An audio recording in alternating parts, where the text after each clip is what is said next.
You have finally decided to rise up to the challenge of baking macarons, or you found yourself frustrated because your macaron endeavors went all wrong because you weren't told what tools you needed to be a successful macaron baker. Then sit down, little grasshopper, because your journey starts here. There are 4 important stages when baking macarons. Stage number 1 is separating your dry ingredients. Stage number 2 is whipping your meringue. Stage number 3 is making your macaronage by mixing your dry ingredients with your meringue, and stage number 4 is piping and baking your macarons. I'll be referring to these 4 stages in my future tutorial videos, so please subscribe to my channel to stay updated. For your dry ingredients, it's important to have a large bowl to sift your almond flour and powdered sugar, because if not, these ingredients will make a mess. This one I got at the dollar store. You'll also need a sieve to sift those ingredients. Note to self, the finer the mesh gaps you can get, the smoother your macaron shells will be. You'll need a baking spatula to mix your almond flour and powdered sugar. Don't throw it in the sink because you'll also need it for your macaronage mix. You'll definitely need a digital kitchen scale to get an accurate read on your ingredient measurements, as well as a smaller bowl to dump your dry ingredients in as measuring for accuracy. For your meringue, you're going to need to grab 2 bowls that you have lying around, one to crack your egg in and the other to put your egg whites in, because you do not want a popped yolk mixed with your egg whites. A large glass bowl to whip up your egg whites is going to be key, especially because it's easier to scrape ingredients off glass than metal or plastic.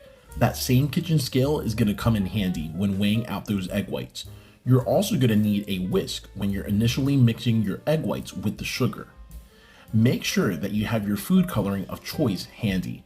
I choose gel food coloring because they don't cause your whipped meringue to deflate, although I use the Wilton brand because it yields more color. A hand or standing mixer will be needed to whip the meringue with a whisk or an attachment that will whip things up, such as these. For your macaronage, you're going to need that same baking spatula as before to mix your dry ingredients with your meringue. You'll need piping bags as well as number 10 piping tips, at least when trying to get a hang of the piping. You could get these reusable piping bags. They come in handy when you can't afford to keep buying piping bags. But just as an aside, you'll need these fittings to attach your piping tips on with the reusable piping bags. I reuse these Taco Bell cups to put my piping bags in when filling them with the macaronage because they're the perfect size, but any container that your bags will fit in will do, or you could just use your hands. I also use large binder clips to seal the opening of my piping bags, but any sort of clip will do to reduce the frustration of your macaronage oozing out while piping. When piping my macarons, I like to use a silicone mat, although alternatively you can use parchment paper to pipe on your macarons. This is the grunge baking pan that I use, but it actually works. And the reason why I use a silicone mat is because it has a nice layer of insulation to prevent the burning of my macarons. This fan is a bonus tool for when my macarons are not drying fast enough, but it's not a necessary item as your piped macarons could dry and set on their own. If you have a couple of timers on a couple of phones or on your stove, these are definitely needed as time is of the essence.